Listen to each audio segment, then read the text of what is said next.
Nesse 34º domingo do tempo comum, último do ano litúrgico, a Igreja festeja a grande festa di Cristo Rei e nos coloca perante um espetáculo, em grego uma teoria.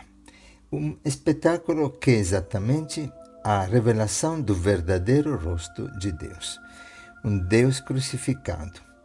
Não é por acaso que logo depois da proclamação do Evangelho deste domingo, nós iremos ler na continuidade do trecho que o véu do santuário se rasgou no meio. Foi na hora em que Cristo morreu.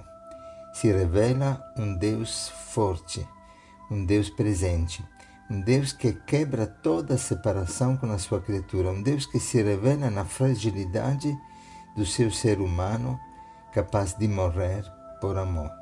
E logo depois, vendo o que tinha acontecido, literalmente vendo este espetáculo, o centurião glorificou a Deus dizendo: realmente este homem era justo. É o primeiro que reconhece o verdadeiro Filho de Deus, pelo jeito com que Cristo morre, não pela sua capacidade de salvar-se da morte, como iremos ler no trecho deste domingo, que foi a grande tentação que mais uma vez alcançava Jesus na cruz. E as multidões, lemos no versículo 48, que aí tinham ido para assistir ao espetáculo, ao verem o que havia acontecido, voltavam batendo no peito. Este é o convite deste domingo. Perante a cruz de Cristo, somos convidados todos a contemplar um espetáculo de um amor que é inconcebível para a nossa cabeça, nossa razão humana. É algo estupendo, algo que surpreende continuamente. É um mistério perante o qual nunca podemos nos acostumar. Vamos então contemplar com Lucas o espetáculo da cruz. Um espetáculo em que Cristo se revela como Rei crucificado por amor. Lemos então no trecho de Lucas, capítulo 23. Naquele tempo os chefes zombavam de Jesus, dizendo: a outros ele salvou, salve-se a si mesmo, se de fato é Cristo de Deus o escolhido. Os soldados também caçoavam dele, aproximavam-se a oferecer-lhe vinagre e diziam: se és rei dos judeus, salva-te a ti mesmo. É o mesmo convite, a mesma tentação, salvar-se a si mesmo. E acima dele havia um letreiro: este é o rei dos judeus. Aqui se revela a divindade e a regalidade de Cristo. Um dos malfeitores crucificado insultava dizendo: tu não és o Cristo, salva-te a ti mesmo e a nós. Pela terceira vez, a mesma proposta, uma proposta satânica, que manifesta a falsa imagem de Deus que nós temos. Um Deus que se manifesta no poder, um Deus que domina, um Deus que esmaga. E logo depois, no versículo 40, nós lemos: mas o outro repreendeu, dizendo: nem sequer temes a Deus, tu que sofres a mesma condenação. Para nós é justo, porque estamos recebendo o que merecemos, mas ele não fez nada de mal. E acrescentou: Jesus, lembra-te de mim quando entrares no teu reinado. Reconhece que Cristo realmente é Rei e que este reinado vai além da terra, vai além do tempo, vai além da vida. Jesus lhe respondeu: em verdade eu te digo, ainda hoje estarás comigo no paraíso. E neste hoje, é o oitavo hoje do Evangelho de Lucas, nós entendemos o convite desse domingo: estar com Cristo hoje, da forma que nós somos, aí onde nós estamos, mas estando com Ele, mesmo que na cruz, mesmo que no sofrimento, entramos e experimentamos desde já a alegria do paraíso. Estar com Cristo. Estarás comigo no paraíso, hoje, já. É belíssimo. Então, poder olhar a cruz para entender quem é Deus de verdade, pois na cruz morre a falsa imagem de Deus. Este é o Rei dos judeus, aquele que morre por amor, não aquele que domina e que esmaga, não aquele que condena, mas aquele que é condenado, aquele que se entrega. É belíssimo aquilo que Jesus revelou uma vez para Santa Gertrude, ele mostrando o crucifixo, e enquanto Gertrude beijava a cruz, disse para Gertrude: veja como por teu amor estou crucificado, com os membros esticados e pregado na cruz. Diga para todos que todas as vezes que alguém olha o crucifixo com amor, com ternura, e contempla meu sofrimento na cruz, pode ter certeza que são dirigidas para essa pessoa as seguintes palavras: veja como por teu amor estou na cruz. Se fosse necessário, eu voltarei a nascer e a morrer só para te salvar. É fantástico. Um Cristo que revela a sua divindade na impotência da morte, na entrega da vida, na misericórdia infinita. É por isso que na cruz morre a falsa imagem religiosa de Deus. Primeiramente, nós, como escutamos, experimentamos que os chefes zombavam de Jesus. São os chefes religiosos. Dizem a outros: salva-se a si mesmo, se é o Cristo de Deus escolhido. Sim, nós temos sempre a ideia de um Deus que condena, um Deus de uma falsa religiosidade, que domina, que julga. Aqui é um Deus que é julgado. Nós vemos na cruz sendo morta, destruída, a imagem satânica de Deus.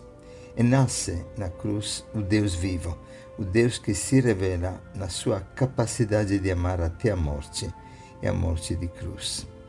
É interessante porque esta imagem falsa de Deus é aquela que os próprios ateus acabam combatendo. Nietzsche dizia que Deus é morto, e de fato morre na cruz a imagem falsa do Senhor. Dizia ainda Nietzsche, um grande filósofo ateísta, que Deus tem um inferno, que o inferno de Deus é o homem, e de fato Deus, Cristo, realmente desceu até o abismo do nosso inferno para nos salvar. Ele, pela morte, venceu a morte. Não um Deus que Nietzsche imaginava como um Deus poderoso que oprime, que limita a liberdade do homem, que torna o homem incapaz de realizar-se como criatura em todo o seu poder, em toda a sua dignidade. Pelo contrário, um Deus que se faz pequeno, que se faz servo por amor, morre na cruz, a falsa imagem de Deus.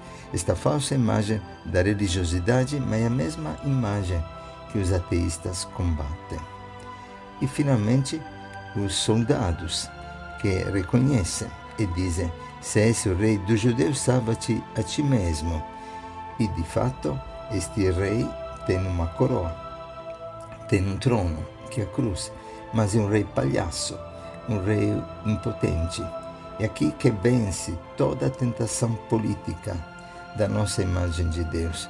Um Deus que não domina, um Deus fracassado, e zombam dele. Coroa, trono, uma escrita, este é o rei dos judeus, e um discurso, o discurso real do Senhor, que será exatamente este convite para que o bom ladrão entre com ele no paraíso. É o discurso de um Deus misericordioso e santo que sempre, sempre se compadece de nós, que não para no próprio sofrimento, mas que oferece a sua vida por amor. Este é aquilo que nós entendemos em Isaías 53, um servo. Não um Deus rei poderoso, mas um Deus servo sofredor, que não tinha aparência, diz Isaías, nem beleza para atrair o nosso olhar, nem simpatia para que pudéssemos apreciá-lo. Desprezado, rejeitado pelo homem, homem do sofrimento, experimentado na dor. Mas sabemos que são as nossas doenças que ele carregou e que foi castigado por causa dos nossos pecados. Foi ferido por Deus e humilhado, sendo traspassado por causa das nossas transgressões, esmagados por nossos pecados, mas caiu sobre ele o castigo que nos deixaria em paz, e por suas chagas fomos curados. E finalmente cai esta tentação nossa de pensar que termos um Deus conosco significa ter um Deus que nos ensina a salvar a nossa vida. E aqui nós temos a expressão do ladrão, que nós chamamos o mau ladrão, mas na verdade não é mau. É aquilo que nós sempre tentamos e pensamos e buscamos, a salvação. apenas não entendemos o caminho da salvação. Disse o ladrão: Tu não és o Cristo, salva-te a ti mesmo e a nós. Mas é aqui que entra a lei da vida. A cruz é o lugar onde se revela a lei da vida.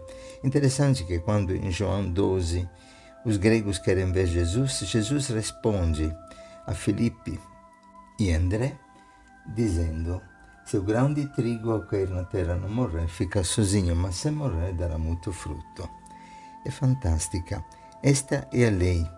E quando se fala do lugar da cruz, se fala do novo templo, por isso que o véu do templo se rasgou. É aqui que Jesus revela quem Ele é. É aqui que Jesus revela esta lei. É dando a vida que nós salvamos a vida. Não é salvando a nossa vida, porque, como Jesus dirá várias vezes, de tantas formas, quem quiser salvar a própria vida vai perdê-la, mas quem perder a sua vida por amor vai encontrá-la. Esta é a lei que, na verdade, rege todo o universo, todas as leis da natureza. Anthony Flew, um famoso ateísta moderno, dizia que no fim da vida se converteu porque percebeu que existia realmente uma inteligência superior à nossa, mas que não podemos interpretar e traduzir em fórmulas matemáticas que podem ser realmente representadas de forma perfeita, e que há uma inteligência que nós conseguimos entender, traduzir e reproduzir de forma perfeita. Aí ele entendia que realmente era impossível que toda a criação fosse fruto do caos ou do acaso. Há uma lei, a lei da semente do grão de trigo que caindo na terra da vida, salvar-se a si mesmo. E todos nós, como este ladrão, chamado de mau ladrão, na verdade somos todos nós ladrões condenados à morte. A vida é uma condenação à morte segura para todos nós. E o caminho da morte se torna exatamente esta tentação de nos salvar. E quando nós queremos nos salvar, quando nós vivemos como escravos do medo da morte, que nós queremos dominar os outros, que nós acabamos desencadeando guerras, destruição, ciúmes, invejas, e o delírio da onipotência e da posse acaba realmente destruindo a nossa vida, a vida dos irmãos e a natureza. É muito forte quando nós entendemos que mesmo na cruz se apresentam para Jesus as mesmas tentações do começo do Evangelho no deserto. A tentação religiosa de manifestar a glória através do poder extraordinário, a tentação política, aquela de ter poder sobre todos os reinos, e a tentação de salvar a sua própria vida, satisfazendo os próprios instintos e não enfrentando o sofrimento, a renúncia, o sacrifício. É aqui que Jesus finalmente se revela como Rei de amor, como aquele que é misericordioso. E é belíssimo, porque até os muçulmanos chamam de Deus como o misericordioso. Ele é misericórdia. Ele não apenas é misericordioso, ele é a própria misericórdia. E assim, os judeus dizem que só Deus cria e só Deus perdoa. E aqui na cruz que ele manifesta esta capacidade infinita de perdoar, de dar para o ladrão arrependido a chave do reino do céu, o paraíso. Ele abre a porta da nova criação. Basta um momento só. Hoje estará comigo no paraíso. O ladrão entende, ele confia. Ele está com Cristo na cruz e com Cristo no paraíso. Ele se abre ao amor. Ele aceita a sua condição. Ele reconhece seu pecado. Ele pensa no outro, convida o outro ladrão a ter compaixão também de Cristo, que, como justo, está sendo crucificado. E finalmente invoca, confia. Jesus, lembra-te de mim quando entrares no teu reino. Hoje mesmo estará comigo no paraíso. Esse é o caminho da vida. Entender que a cada momento o paraíso se abre quando nós, reconhecendo a nossa condição humana de pecadores, confiamos na misericórdia do Senhor.